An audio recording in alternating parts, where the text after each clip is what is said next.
हमारे पत्नी भी कर रही थी, भाभो भी कर रही थी। और मैंने भाभो से पूछा और पंडित जी से भी पूछा, पंडित जी आप तो पढ़ा दिए पार्वती जी की बीमारी अवस्था में, किताब में भी लिखा हुआ है, ये भी ब्राह्मणवादी व्यवस्था, माथा छीन जाने का मुहावरा है, किसी का हानि पहुंचा देना, किसी का बेवकूफ बना देना। जब हम ब्राह्मणवादी व्यवस्था को त्याग देंगे तो माथा क्यों छीना जाए? मैंने त्यागा है, मैं जात के द्वार हूं, मैं हमारे बाबूजी मर गए, हमारे बहुत साथी लोग गए हुए, मैंने माथा नहीं छिलाया। हमको क्या होगा? समझना पड़ेगा, डर भगाइए, अंधविश्वास भगाइए। मैं मां बनने के लिए एक दो शब्द बोलूंगा, हमको ये बताइएगा ईमानदारी से, अभी तीज पर्व पिछले महीने में हुआ है, कितने आदमी आप लोग तीज पर्व किए हैं? हाथ उठाइए, हम जाने के लिए आपने तीज पर्व किए। तो मंत्र जो पढ़ते हैं उस मंत्र में भी गाली है साथियों। वहां से जब आप जाते हैं कोई आदमी मर जाता है तो हमने वहां भी अंधविश्वास पाखंडवाद में ठगा जाते हैं। कैसे ठगाते हैं? जैसे यहाँ लिखा हुआ है जीवन मृत्यु सत्य है। हमारे पहले वक्ता बताए हैं जीवन मृत्यु सत्य है।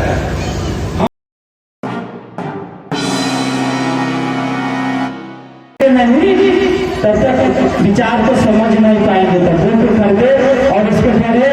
और विशेष समय न लेते हुए अब मैं आमंत्रित करता हूँ प्रोफेसर रवि यादव जी। रवि यादव जी आएंगे, अपना विचार इस समाज को रखे थे। रवि यादव जी आपके पीछे आ रहे हैं। Ravi Yadav ji doctor Bhimrao Ambedkar coaching centre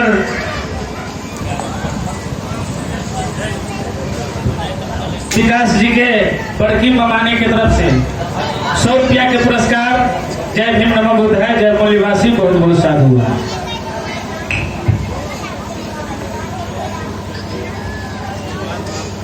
आदरणीय अध्यक्ष महोदय, संचालन कर रहे हमारे साथी भाई लक्ष्मण पासवान जी, सब आर्मी से सेवानिवृत्त भी हैं। सामने बैठे हमारे संगठन के प्रबोधक पेरियार दिलीप यादव जी, हमारे क्रांतिकारी साथी नंदेश कुमार सिंह जी, बाप से वैशाली के जिला अध्यक्ष मानवर सकलदेव पासवान जी, पूर्व शिक्षक, हम सभी के अभिभावक स्वर्गीय चंद्रशेखर राय लंकेश जी, भारतीय मूल निवासी सांस्कृतिक मंच के प्रदेश अध्यक्ष डॉक्टर राम नरेश सिंह यादव जी, अर्जुन पासवान जी, गुड्डू जी एवं तमाम हमारे क्रांतिकारी साथी, भारतीय मूल निवासी सांस्कृतिक मंच के जिला अध्यक्ष मानवर रामेश्वर पासवान जी और हमारे गायक महोदय शिक्षक प्रबोध जी, और सामने बैठे हमारे तमाम अभिभावक, माताएं, बहनें, साथी, मैं आप सभी को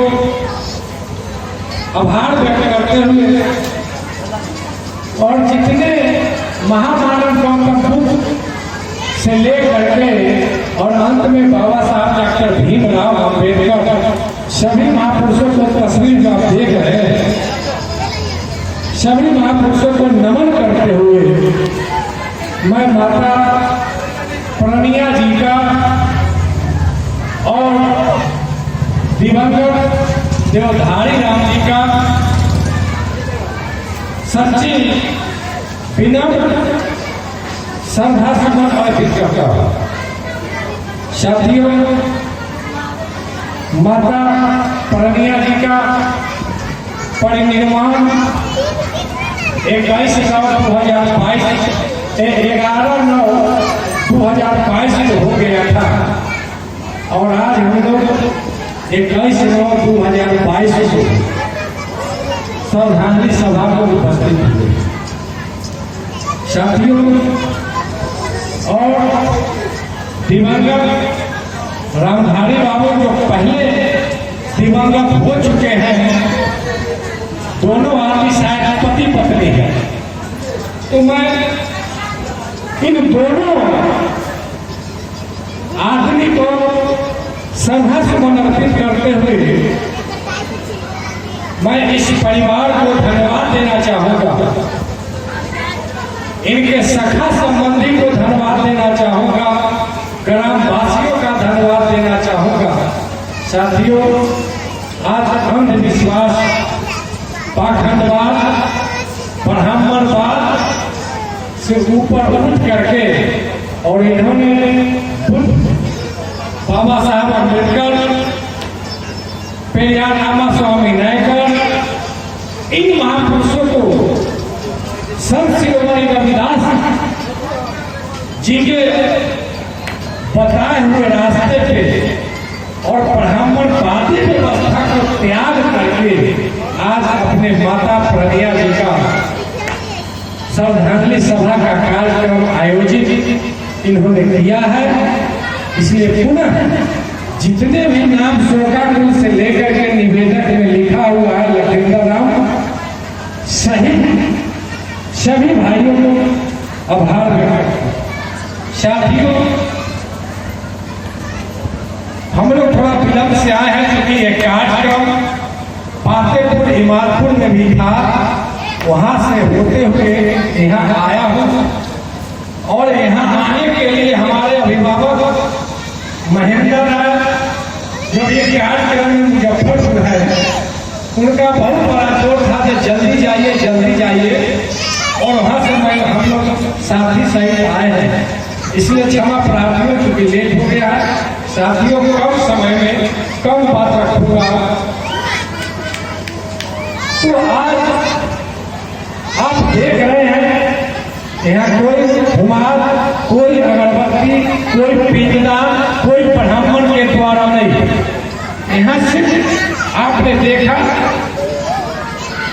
मोमबत्ती जला, मोमबत्ती जलना बुद्ध का आइडियोलॉजी है। ये आपको दीपक मतलब अंदर का दीपक जलाओगे तो अंधविश्वास पाखंडवाद से आप ऊपर चले जाओगे।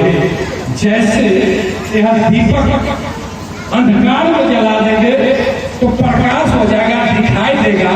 तो यह मोमबत्ती का मीनिंग होता है कि हमने अंदर की दीपक जलाया। जैसे हमारे साथी विदेश्वर राम, रामदास राम, रामविलास राम, लखींदर राम, कैलाश राम, जो भी परिवार के लोग हैं, सभी आदमी का अंदर का दीपक जल गया।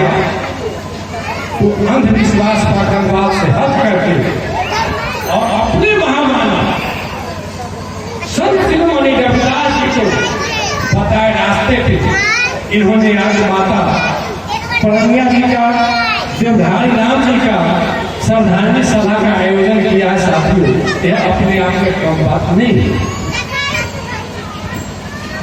और मैं इस संगठन में ज्यादा जाति से हूँ, सब बताए भी हैं, एक कॉलेज में प्रोफेसर भी हूँ। 2003 से जब हमने बाप से आया और 2 साल हमको समझने में लगा और 2005 से मैं अपने घर से ब्राह्मणवादी व्यवस्था को हटाता। मेरे घर में सुख, श्राद्ध, शादी, विवाह कोई भी कार्यक्रम होता है, ब्राह्मण नहीं आता। हमारे गांव के लोग बहुत लोग विरोध किए थे स्टार्टिंग में, अब धीरे धीरे सब लोग जब जान गए तो सब हमारे साथ में है और लगभग 10 घर हमारे टोला में ब्राह्मणवादी व्यवस्था से मुक्त हो गया और कारोबार बढ़ रहा है। साथियों, सीधे विषय पे आऊंगा। यहाँ लिखा हुआ है परिनिर्माण प्रांत श्राद्ध कर्म के नाम पर मनुवाद, पाखंड, शोषण एवं जीवन मृत्यु शब्द है, इस पे चर्चा करना है, सीधा डायरेक्ट इसे कहते हैं। साथियों, परिनिर्माण श्राद्ध का यानी मरने के बाद ही हम लोग नहीं ठगाते। जब से मेरा जन्म हो जाता है तभी से हम ब्राह्मणवादी व्यवस्था में ठगाते रहते हैं। जैसे जन्म होता है बच्चा के पिता माता पिता के संयोग से, लेकिन बच्चे को नाम हराने दे, इनको कम करो। बच्चों को नाम हराने हम लोग पंडित जी क्या चले जाते, तो गनौरा मनौरा झिमौरा नाम रख देते थे, तो नाम से भी पता चल जाता था कि कौन जाता कौन फर्क व्यवस्था के आदमी होगा। अब थोड़ा पढ़ने के लिए बाबा साहब के संविधान के बदौलत, माता सावित्री बाई ज्योतिबा फुले के बदौलत तो कुछ अब हम लोग अपना से भी नाम रखते हैं, लेकिन अभी भी हमारा समाज अंधविश्वास पड़ा हुआ, तो वहां से भी ठगा रहे हैं। शादी विवाह भी करते हैं तो पंडित जी से पूछ के दिन रखवाते हैं, और उसी दिन आंधी बारिश हो जाता है, कोई लड़का का गाड़ी एक्सीडेंट हो जाता है, तो क्या कोई आदमी पंडित जी पर केस करने जाते हैं? लेकिन हम लोग का अगर पैसा हिट हो जाता तो लोग पंडित जी कहते कि जब पंडित जी सजा होने ऐसे हिट हो गए, लेकिन चैलेंज देता उस मन से। और दूध कभी कविदास इन महापुरुषों के देन से जब मैंने जितना भी शादी ब्याह कराया है तो है किसी परिवार में अभी नहीं। लेकिन अभी सच्ची घटना पिछले एक महीना पहले का बताता हूँ। एक राजपूत जाति की लड़का लड़की राघव होते थे, और शादी करा करके लड़की विदा करके बेलसर ब्लॉक से जब राघवपुर जा रहे थे तो हमारा कड़ियों भरना गाँव बगल में बदलास अलीपुर गाँव, लड़का लड़की के जिस गाड़ी में थे रोड पे आंगनबाड़ी के लड़का के दो लड़का के उन्होंने पीछ किया था, और दिन भर मुसलमान के घर में उस लड़का लड़की को पिटाना पड़ा था। जब पंचायती हुआ, थाना आया, समझौता हुआ, तब उसको गाड़ी जाने दिया गया। क्या ब्राह्मण को केस करना चाहिए कि नहीं करना चाहिए? क्योंकि कैसा भी आपने देखा वहां भी ठगाते हैं। और शादी का मन अगर आप जान जाएंगे तो लड़का लड़की को शादी नहीं करवाएगा। और हम बाती व्यवस्था, चाहे मेरा समाज का ब्राह्मण हो, चाहे पंडित जी उस पर, क्योंकि वो जो मंत्र जो पढ़ते हैं उस मंत्र में भी गाली है। साथियों, वहां से जब आप जाते हैं कोई आदमी मर जाता है तो हमने वहां भी अंधविश्वास पाखंडवाद में ठगा जाते हैं। कैसे ठगाते हैं? जैसे यहाँ लिखा हुआ है जीवन मृत्यु सत्य है एक चर्चा। हमारे पहले वक्ता बताए हैं जीवन मृत्यु सत्य है।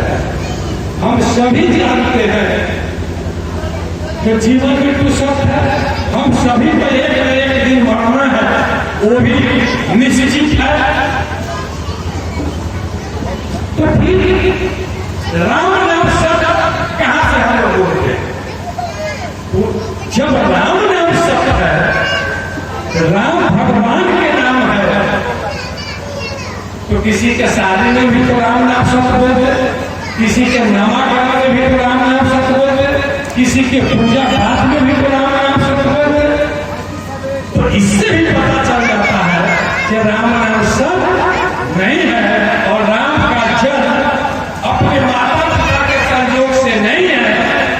उनको बताया गया वाल्मीकि रामायण में, या जो भी रामायण देख लीजिए, जो खीर खाने से बच्चा हो गया, खीर खाने से कौशल्या के कई क्या क्या सब अपना मतलब गर्भाधान हो गया, और सीता जी मतलब मिट्टी जोतने से जनकपुर में जमीन से निकल गए। तो राम नाम सत्य है कि नहीं है वह विचारणीय प्रश्न है, लेकिन जीवन मृत्यु सत्य है तो हम समझ लेते हैं। जो आदमी मरते हैं उनको एक न एक दिन, जो आदमी जन्म लेते हैं एक न एक दिन मरता है।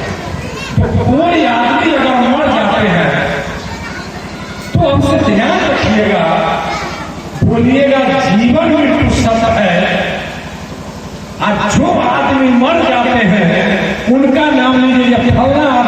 जय या फला आदमी अमर है। जैसे माता प्रणिया जी मर गए तो हम लोग को बोलना चाहिए था, पता नहीं आप बोले कि नहीं। कि जीवन में जो सब है, माता प्रणिया जी की जय, प्रणिया नाम की जय, देवी भी पढ़ाने वाली सब, वो भी सभी लंबा हो जाएगा बोलेंगे तो जो टाइटल है वो दीजिए। तो माता प्रणिया जी की जय होना चाहिए और जीवन में जो सब। हमारे पिताजी मर गए थे तो हम लोग 2021 में, तो मैंने बोला था जीवन मृत्यु शब्द है, और हमारे पिताजी का नाम था साधन राय, तो हमने बोला था साधन राय अमर। और सखा संबंधी जितने भी कुटुंब लोग थे तो लाल पेड़ जो भी अपना पितमड़ी है वो आके दिए ही थे, लेकिन मैं अपने घर से सब पितमड़ी के ऊपर में एक ब्लू कलर जो हमारे बाबा साहब का देह जो कलर है, तो पितामढ़ी का कपड़ा ब्लू कलर से कपड़ा दे करके और अपने पिताजी को हाथ रख ले गया और मुंह में आग नहीं लगाया, चीता में आग लगाया। मैंने पहले किया हूं तो आप लोगों को बता। तो साथियों, जीवन में जो शब्द है वो बोलना चाहिए। आज जब हाथ पर आप जाते हैं तो ब्राह्मणवादी व्यवस्था के लोग पूर्व से आगे थे। और एक समय था जो एक चूल्ही की आग से पूरा भर के आग जल जाता था। आज तो घर घर में लाइटर हो गया, घर घर में माचिस हो गया, किसी के यहाँ से कोई आग लाने नहीं जाता। तो उस समय का व्यवस्था था जो तुम भी आग जला कर, आज वही व्यवस्था 1000-2000 धूल को दे रहा। तो हम लोग क्या करते हैं, लाश जब कोई मर गए तो मृत शरीर को डिस्पोजल करने का 3 तरीका है। पानी में डुबा दीजिए, जमीन में दफना दीजिए या आग से जला दीजिए। लेकिन ब्राह्मणवादी व्यवस्था में कैसे होता है, बाप मर गए हैं तो बड़का बेटा माँ मर गई है तो छोटका बेटा आ देंगे। अब महिला बेटा अगर कोई और हो जाए तो तू कहां से आया था जो उजरा नहीं है। हम लोग ऐसा नहीं है। और हमारे बाबा साहब सबसे बड़ी रविदास जी ने भी बताया कोई भी आदमी मर जाए, जितना भी बेटा है, अगर दफना देते हैं तो जमीन में दफना दीजिए, पानी में डुबा देते हैं तो पानी में डुबा दीजिए, अगर जलाते हैं तो सब बेटा चीता में आग लगाए, मुंह में आग नहीं लगाए। क्यों नहीं लगाई? जब माता पिता मर गए और माता पिता दाहिना हाथ से खाते थे, अब मरने के बाद आप मध मखना दाहिना हाथ से खिलाते थे। मरने के बाद भी अपमान करते हैं ना ब्राह्मणवादी व्यवस्था से। माता पिता से बढ़ के कोई देवी देवता कोई नहीं है। तो माता पिता अगर कह दे जिंदा में जो बेटा तिसियावता चौक पर से ले आओ, उस चापा कल के बहुत अच्छा पानी है हमको पीना है, तो हमको नहीं लगता कि कोई बेटा 2 किलो 4 किलोमीटर जा करके चौक पर से पानी ला करके अपने माँ बाप को पिलाएगा। लेकिन वही बेटा बोल बम के नाम पे, बैनाथ धाम के नाम पे सैकड़ों कोस पैदल चला जाता है और पैर में उसका भूखा छाला पड़ जाता है। मैं वैसे बेटा से कहता हूँ कि माता पिता की सेवा, हम सभी को माता पिता की सेवा करना चाहिए, गरीब की सेवा करना चाहिए, असहाय की सेवा करना चाहिए। लेकिन मैं क्या करता, जिंदगी में माता पिता को आपने क्या खिलाया है, क्या सेवा किया है, तो आप भी जानते होंगे। लेकिन मरने के बाद बाजा बजता है, हाथी घोड़ा में निकालता है, डीजे बजाता है, अब वहां जाकर के दारू भी पीता है। ये भी 5 मिनट घूमेगा, मुंह में आग लगाएंगे।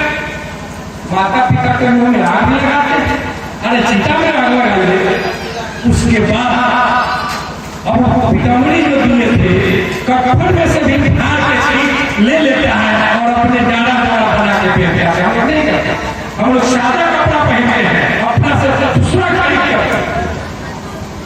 और जब वहां जब आप आइएगा अगर कभी घर में कभी पत्नी जाकर अगर होशियारी दिखाती है तो कहेगा कि जब पति देव आग देकर के आए हैं तो माँ परमिया जी मर गई है या कोई माँ मर गई, कोई पिता कोई भाई मर गए, तो मरने के बाद प्राचित हो गए, परेत हो गए, जो आगे कोई आदमी को पकड़ लेंगे तो क्या करता है, घर में महिला को चक्कर धरा देगी।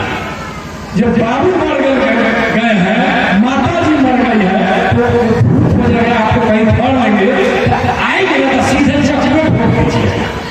इसीलिए चक्कर में पकड़ा देता। देखिएगा ब्राह्मण मानने वाले हाथ में चक्कर आपको महार घर से ले आता है मफ्ती कहेगा बाबू माँ के कौड़ा देगा कहा मूल हत्या कड़ा के झूठ पर। अब ये बताइए आप लोग सभी बुद्धिमान रहते माता पिता मर गए तो क्या पूछता है कौड़ा किसके लिए बना है, हम सभी जानते हैं।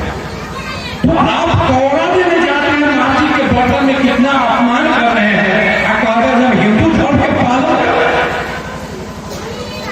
साथियों वह सब दिखावा है। अगर माता पिता से आपको सम्मान ही करना है मरने के बाद भी उनका तस्वीर अपने आंगन में लगाइए, अपने घर में लगाइए, उनके नाम पर प्रसाद की जो भी आप बनाते हैं या फल फूल चढ़ाते हैं वो अपने तस्वीर पे चढ़ा करके घर में सब लोग खा लीजिए। ये होना चाहिए, न कि कपटी में लेकर के आप वहां कौड़ा देने जाते हैं।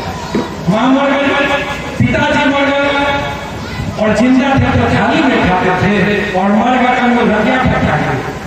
इससे बचना पड़ेगा। और दान के नाम पे जैसे बहुत बड़ा बिल्डिंग बना हुआ अच्छा परिवार है तो इसी तरह के परिवार हो जाएंगे और पूरा एक बड़ा चावल दाल आटा खपिया गाय सब दान करते हैं। क्या आपके माता पिता तक पहुंचता है? सब पंडित जी के घर में जाता है या जो पुण्य पसारी है तो मैं वैसे लोगों से कहता हूँ जी आप 1000 10,000 20,000 लाखों रुपया दान देते हैं, गाय भी दान देते हैं, खटिया चौकी दान देते हैं, तो 1,500 का मोबाइल भी दे दीजिए और पिताजी से बात करते रहिए कि पिताजी इस ब्राह्मण के द्वारा जो आपके यहाँ सामान भेजे हैं वो आपको मिला है या नहीं मिला, तब समझ में आएगा। साथियों इसलिए कहता है अंधविश्वास से बचना पड़ेगा। कहीं पीछे नहीं कि माथा जो हमारे चाचा जी छिलाए हुए हैं ये भी ब्राह्मणवादी व्यवस्था। माथा छीन जाना मुहावरा है, किसी का हानि पहुंचा देना, किसी का बेवकूफ बना देना। जब हम ब्राह्मणवादी व्यवस्था को त्याग करें तो माथा क्यों छिलाया? मैंने त्यागा है, मैं जात के द्वार हूं, मैं हमारे बाबूजी मर गए, हमारे बहुत साथी लोग गए हुए, मैंने माथा नहीं छिलाया, हमको क्या होगा? समझना पड़ेगा। डर भगाइए, अंधविश्वास भगाइए। मैं मां बनने के लिए एक दो शब्द बोलूंगा। हमको ये बताइएगा ईमानदारी से, अभी तीज पर्व पिछले महीना में हुआ है, कितने आदमी आप लोग तीज पर्व किए हैं? हाथ उठाइए। हम जाने के लिए आदमी तीज पर्व किए और उनका अपना पति से कितना साथ करें। कोई आदमी किए हैं पर्व किए हैं? कई आदमी के हाथ आप किए हैं, सब लोग हमारे माता जी भी किए हैं। अब सुन लेते हमको ये बताइए माँ बहने, एक दो मिनट में समाप्त कर दूंगा, हमारे बहुत सारे लोग बोलेंगे। आप तीज किए हैं जब पत्नी की लंबी आयु तो औरत विधवा हो जाती है और पति ने कोई फर्क नहीं आ सकिया जब पत्नी की लंबी आयु, पत्नी खुशहाल रहे, पत्नी स्वस्थ रहे, लेकिन फिर भी महिला स्वस्थ रहती है दीर्घायु हो जाते हैं, उससे पहले हम भी लोग मर जाते हैं, ऐसा भी होता है। तो क्यों हो जाता है साथी? और हमारे माँ बहनों में आपके लिए विशेष रखा हम 1984 में जब मैट्रिक पास किए थे और 85 में हमारा शादी हो गया,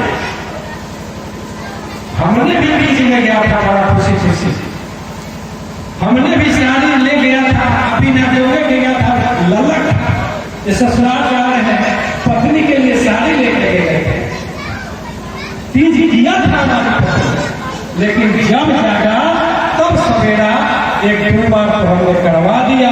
इसके बाद धीरे धीरे जब इन महापुरुषों के संगत में आए और इन महापुरुषों को जब बढ़े और 2003 से जब 5 से प्रेम आया तो हमने हमारे पत्नी नहीं है। और तीज की बात में बता देता हूँ, एक मिनट, तीज के किताब आप लोग पढ़े लिखे हैं, तीज के किताब खरीदे हैं, हिंदी और संस्कृत दोनों में लिखा है, उसमें लिखा हुआ है। अभी भी पिछले महीना किताब मैंने पढ़ा है, मैं रिसर्च करके रहता हूँ कि अगला साल में क्या लिखा, इस बार क्या लिखा, जैसे भोग में क्या लिखा हुआ था, आज क्या लिखा हुआ है, चेंज हो जाता। तो इस बार भी मैंने तीज के किताब पढ़ा, तो कुछ अंश अभी भी है। आप पढ़े लिखे तीज के किताब 10 रुपये में पढ़िएगा। पार्वती जी तीज की थी कुमारी अवस्था में, आज भी है। पार्वती जी तीज की थी कुमारी अवस्था में, इसलिए उनका इच्छा था कि हमको शंकर भगवान से शादी हो जाए। और हरतालिका भी कहते हैं, उन्होंने शंकर भगवान के लिए भागी थी, घर भी त्याग दी थी, क्योंकि उनका माता पिता का मन था कि विष्णु जी से शादी करवाएंगे। पार्वती को मन था कि हम शंकर जी से शादी करेंगे, क्योंकि वो भी हमारे नागवासी थे, मूल निवासी के राजा थे, अच्छा कट्ठा जवान थे। तो पार्वती जी ने शंकर जी से शादी करने के लिए मन बना दी, इसलिए उन्होंने तीज की। यह बात किताब में लिखा हुआ है, थोड़ा चेंज करके लिखा है, आप समझ जाए।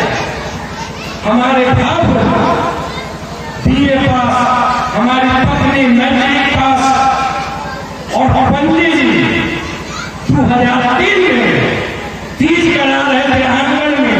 पता नहीं जब दुसार समाज जाति में पंडित जी आते गए, हम तो कहीं कहीं देखते हैं दुसार समाज जाति में, दुसारे समाज जाति में पंडित जी हो गए, लेकिन हम तो जात के द्वार है, हमसे तो नहीं छुपाता है, इसलिए पंडित जी मैथिली मान जाता था परियों के हैं। आपको नाम इसलिए बता देता हूँ कि कहीं शंका लगे आप जाकर पूछ लीजिएगा।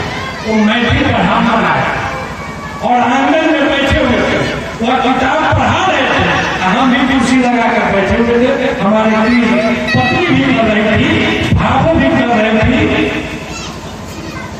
और मैंने भाभो से पूछा और पंडित जी से भी पूछा, पंडित जी आपको पढ़ा दिया पार्वती जी की थी कुमारी अवस्था में, किताब में भी लिखा हुआ है।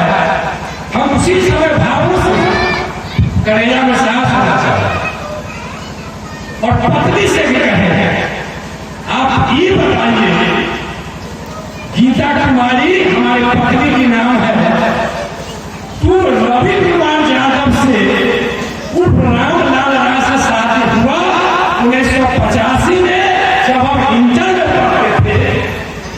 तो शादी के पहले तुमने तीज किया था?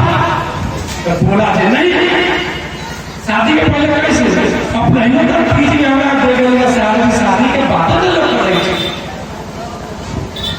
हम किसी नहीं जानते, अब जाना, इसलिए किताब में बारीकी से पढ़ो। पंडित जी संस्कृत में पढ़ा देते हैं, उसका हिंदी अनुवाद देखो। पार्वती जी तीज की थी कुमारी अवस्था में और तुमने शादी के बाद तीज कर रही हो, इसका मतलब रवि यादव से तुम संतुष्ट नहीं हो, कहीं दूसरा तुमको मन हो गया है, इसीलिए तीज करती हो। पंडित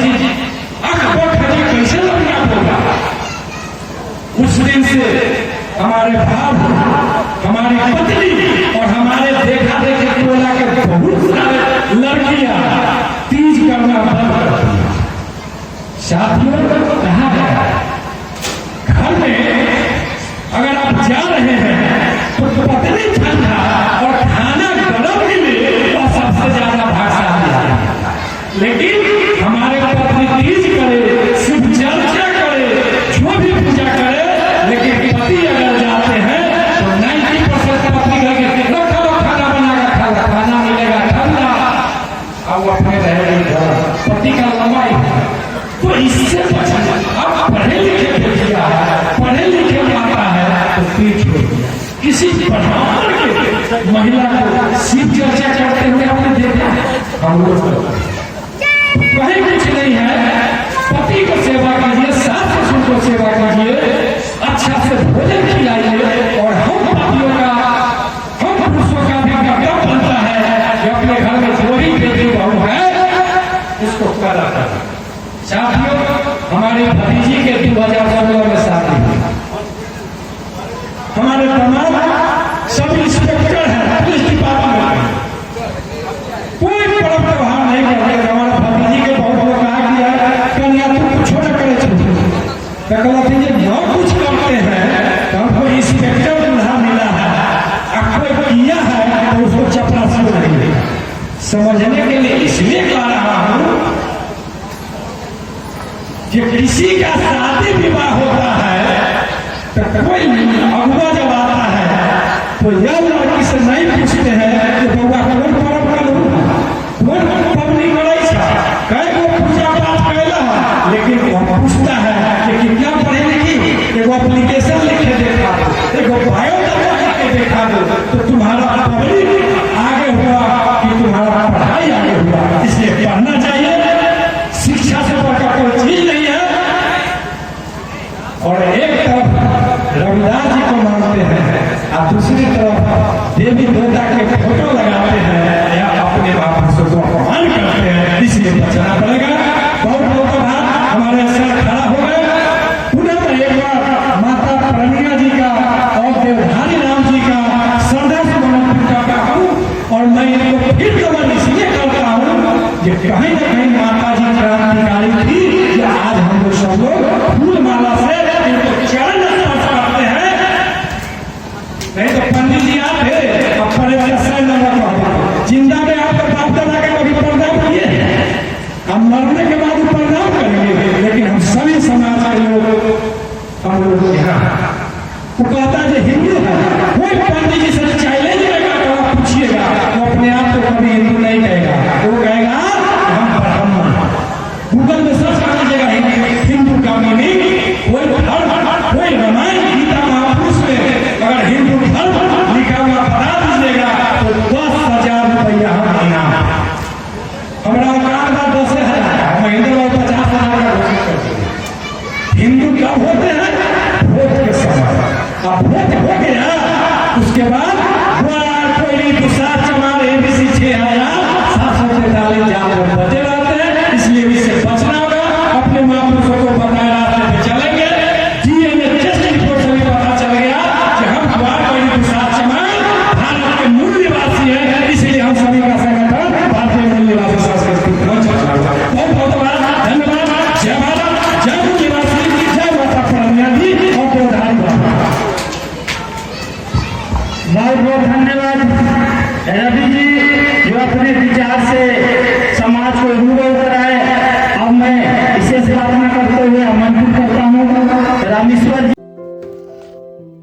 वीडियो को लाइक करें, कमेंट्स करें, शेयर करें और चैनल को सब्सक्राइब करें। धन्यवाद।